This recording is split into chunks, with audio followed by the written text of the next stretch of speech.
Hello, hello, hello! Kumusta kayong lahat?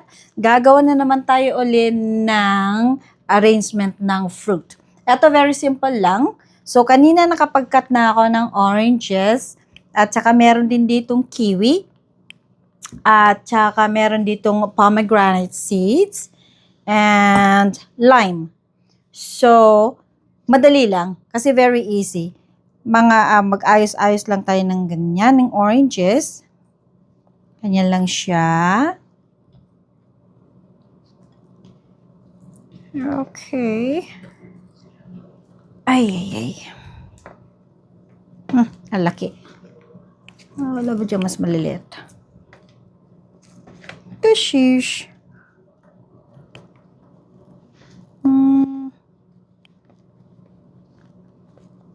At saka, yan. Okay. Ganyan lang siya. So, madali lang. Tapos, yung kiwi naman sa susunod.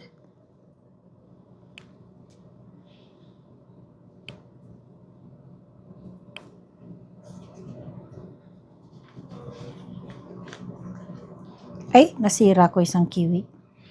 And then, more kiwi.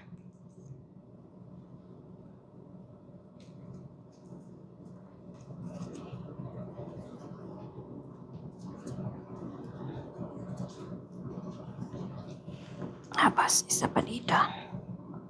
Yan. Medyo baba natin ng konti. Yan. Then, ilagay natin yung baso sa gitna. Then, maglagay tayo ng lime. Ay, baliktad. Ganyan lang.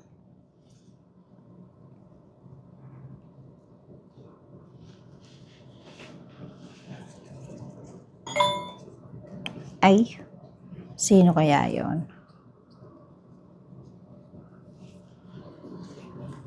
So, ayusin lang natin. Ipaikot lang natin dito. Mabango yung lime. Bango. Sarap. So, very simple. Very easy and very simple. There you go. Ganyan lang siya. At, saka maglagay tayo dito ng pomegranate seed. Dito sa ibabaw niya. Ay, nahulog. Sarap.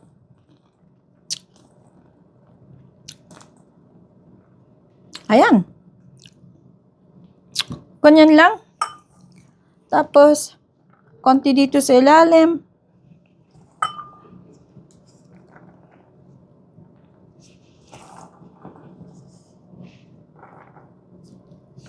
Ayan, ayos. Maglagay tayo dyan. Ganyan.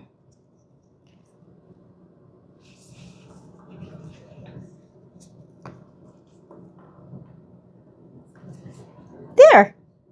Very simple. Kainin natin yung natitirang kiwi. Tamis. Awesome. So, yan. Eto. Lapit ko. At diba? Ang ganda. Para sa ating centerpiece sa lamesa kapag may bisita o kahit you just want to enjoy. Diba? Ganyan lang siya. Madali lang gawin. Pwede natin naman palitan ng instead na oranges, pwede rin siya ng grapefruit. Tapos, instead na itong pomegranate seed, pwede rin siya ng red na grapes. And then, yung seed naman dito, anything can go there. Pwede rin siya ng strawberry. So, nasa sa inyo na po kung mag-experiment kayo. Mas maganda nito, mas maganda niyan. Tingnan natin yung mga brightness nung pagkahalo-halo ng fruit. So, yan lang po. Salamat sa panunood. I-like naman po at saka i-share pag nagustuhan. Salamat! Bye!